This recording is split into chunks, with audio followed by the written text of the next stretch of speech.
Tepuk tangan dong untuk Bung Rocky. Jadi tadi yang saya tangkap, pangan itu pertama buat kecukupan ya, bukan kelimpahan. Kecukupan tuh. Jadi konsep berkecukupan artinya yang dibutuhkan oleh tubuh biologis kita dipenuhi oleh alam. Yang berlebihan itu pasti jadi sampah. Kan itu prinsipnya kan. Kita makan untuk sesuatu yang menghidupkan harapan bahwa besok kita akan makan tuh. Tapi kalau kita berpikir kita makan hari ini supaya minggu depan kita masih ada makan, maka kita timbun makanan.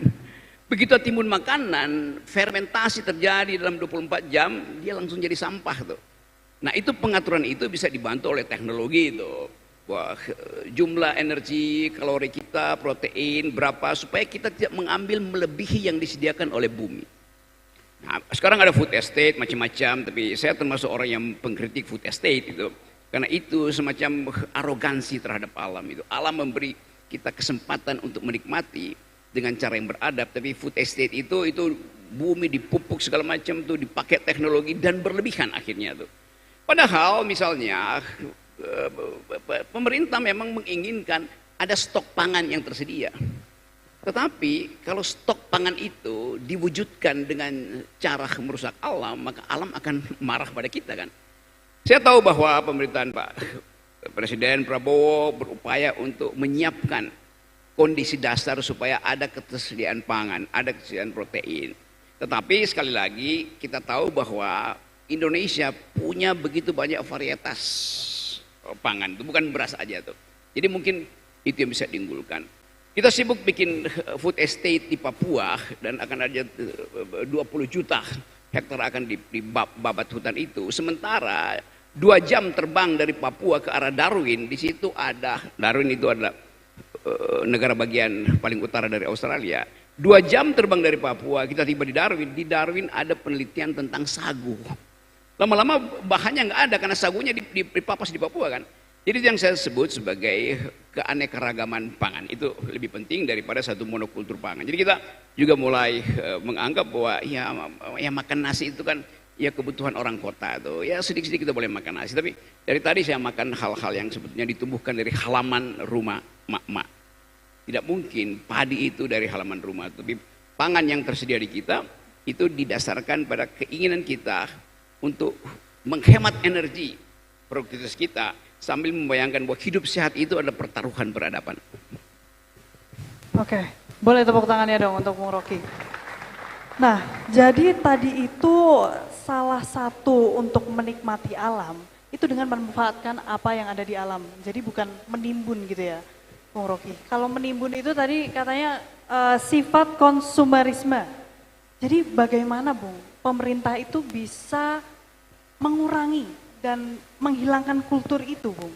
Karena memang sekarang ini tidak bisa disangkal, nyatanya kecepatan penyebaran informasi itu memang sulit untuk ditahan gitu. Tadi ada berita Pak Prabowo bertemu dengan Menteri Informasi Digital itu untuk mengatur kualitas informasi yang tiba, terutama pada anak-anak muda. Kan kita tidak lihat lagi, ada kecepatan berpikir anak-anak muda itu. Kalau dia nggak mampu berpikir cepat, dia tanya pada ChatGPT itu. Kalau dia tak mampu untuk berpikir mendalam, dia berupaya untuk mencari tahu. Nah sebaiknya kita ingin supaya anak-anak muda ini memproduksi kuriositas, supaya kalau dia bertanya ke artificial intelligence, betul-betul pertanyaan yang mendalam. Yang kita sebut ChatGPT itu semacam tempat dikumpulkannya problem. Jadi kalau problem yang kita tanyakan, problem yang dangkal-dangkal, lama-lama ChatGPT bilang, oh ya Jawa Barat itu pertanyaannya dangkal. Itu artinya manusianya dangkal juga tuh. Jadi itu yang saya maksud, anak-anak muda desa itu ajukan pertanyaan yang berkualitas, tajam, supaya ChatGPT tidak bisa menjawab. Gitu. Kalau bisa dijawab ChatGPT itu artinya pertanyaannya dangkal.